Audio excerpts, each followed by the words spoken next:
అందరూ బాగున్నారా? ఒక్కొక్కసారి మనం ఎంత ధైర్యంగా ఉండాలనుకున్నా, ఎంత బ్యాలెన్స్‌డ్‌గా ఉండాలనుకున్నా, మనలో ఉన్న ఎమోషన్స్ చాలా బాధిస్తాయి గదా! నాకు సేమ్ సిట్యుయేషన్ ఒస్తుంది. కానీ ఇది నచ్చడం లేదు నాకు. స్ట్రాంగ్‌గా ఉండాలనుకుంటున్నా. ఒక్కొక్కసారి ఎంత స్ట్రాంగ్‌గా అనిపిస్తున్నానో, ఒక్కొక్కసారి అంత వీకా నేను అని నా మీద నాకే అనిపిస్తుంది. ఇలా ఉంటే నేను నా ఫ్యామిలీని ఎలా బ్యాలెన్స్ చేయగలను అనిపిస్తుంది.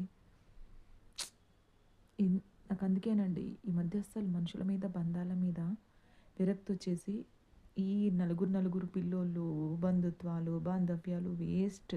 ఎందుకంటే, అంతా మన వాళ్ళే అనుకోని పెరిగి, పెరిగి, పెరిగి పెద్దయిన తర్వాత ప్రతి విషయంలో తోడుంటారని చిన్నప్పటి నుంచి చెప్పి పెంచుతారు మన పెద్దోళ్ళు.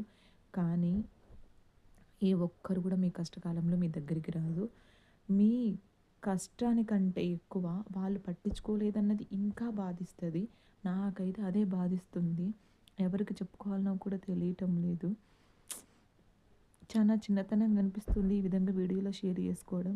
అయినా తప్పడం లేదు నాకు. అంతా అమ్మవారే దిక్కింక నాకు. బై మిస్టేక్ నా వల్ల ఎవరైనా బాధపడుంటే పశ్చాత్తాపంతో మనస్ఫూర్తిగా నేను వాళ్ళకు సారీ చెప్పుకుంటున్నాను. I'm sorry. నేను ఏం మాట్లాడినా, ఏం చేసినా అందరితో కలిసుండాలన్న ఇష్టంతోనే మాట్లాడినా. కానీ దాన్ని కూడా చెడుగా అర్థం చేసుకుంటే ఇంకేం చేయాలి?